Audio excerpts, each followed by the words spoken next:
Welcome to the Goose One channel.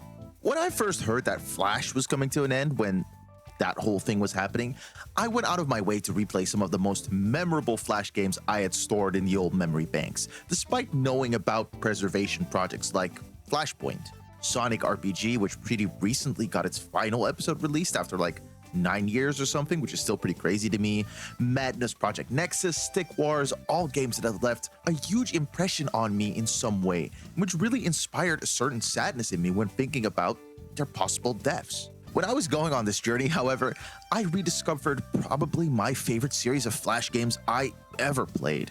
The Grow series by Own Nakayama is a series of point-and-click Flash games based around the concept of, well, growth. Grow games belong to a small list of games that I played to death back when I was a younger, smaller kid, which is generally the size kids tend to be. The amount of time I spent trying to find every combination of options I could is innumerable. But let's talk about some of these games in particular. First on the chopping block, I want to talk about Grow Island. While Grow Planet was the first game in the series being released all the way back in 2002, I think Grow Island is the most prototypical of the whole franchise, the most basic but in a good way.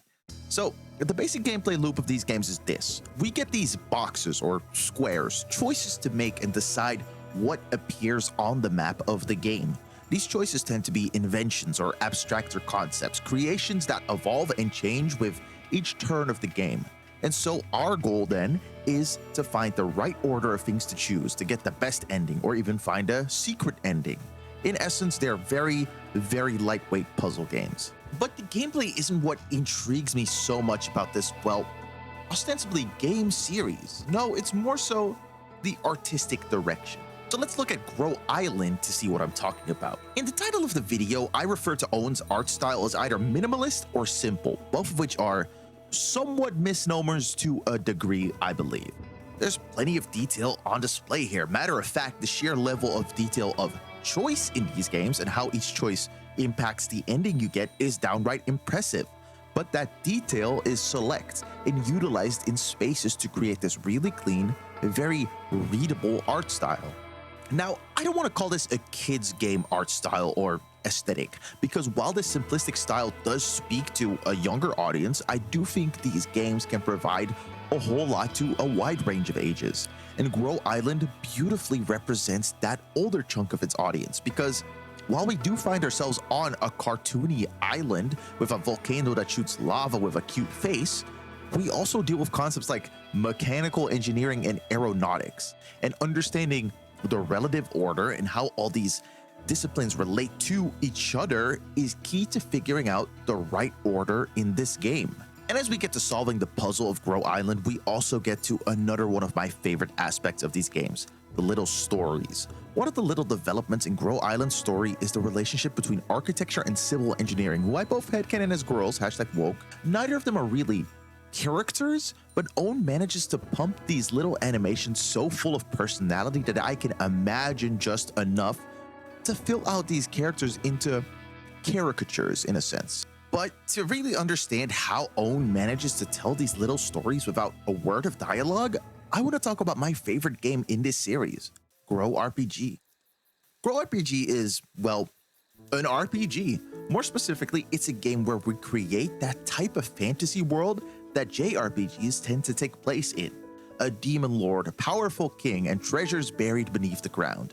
And as we create this world, its story and history are told to us without any dialogue, a story that changes with each choice we make. A story with so many different incremental endings. While not every ending is this meticulously crafted cutscene, they are great examples of choices in games actually influencing outcomes. The art style, again, is quite simplistic, but the designs here are top-notch and super imaginative. The design of the slime creatures, and especially the purple dragon, are simple but super defined, super unique, fitting completely in Own's Grow aesthetic while having an identity of their own. It's like the lack of detail makes the use of details stand out more when it is applied, that when details are there, they add a lot to the design without feeling like they're not supposed to be there, if that makes sense. Now, over the years, Own continued making Grow games, releasing one every few years from about 2002 to 2018, ending that streak with Grow Fangs. But after this, he slowed down somewhat. So, what happened? See, in 2018, Nakayama underwent heart failure. He survived, but he required heart surgery, which he went on to get in 2019. Now, the surgery was a success, but he quickly fell ill, and it became harder and harder for him to do the things he wanted to do. So in 2020, he reached out to his fans, and he asked them to pledge, to donate, and help him get back on his feet so he can be with his family and make the games that we all love. And as sometimes happens on the internet, people came together to help someone. People supported him, made games based on his work to raise money, and now Mr. Nakayama is doing quite well.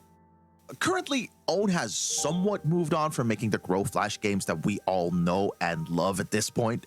That's not to say he's moved on from Grow. Mind you, in 2024, he released Grow Kingdom, a YouTube version of his Grow series of games, and while it doesn't really hit the same due to YouTube just being such a different platform, the passion and the beautiful art style is still here for all of us to love. And I think that's the word I want to summarize Own Nakayama's work with: passion. While Own's work proved pivotal in many Flash playing kids' memories, it's not like he was ever some superstar developer. He never had that $1 million breakout. And yet, he kept creating. He kept making stuff because he loved it. And he still does. Own Nakayama, whether you like his minimalistic, child-friendly art, is a perfect example of creating art for art's goddamn sake. And I think that's beautiful. And with that said, I think that's all I really had to say. Honestly, the point of this video was to dive deep into the catalog of an artist who I believe is sorely underappreciated and underrated. Own's Grow franchise and even his other games and comics are pure works of passion. If you like this video and would like to see me talk about more stuff like this, though I probably won't make another Own Nakayama video, consider dropping a subscription on the channel and maybe even checking out the Patreon. That's all I've got. I'll see you guys in the next video.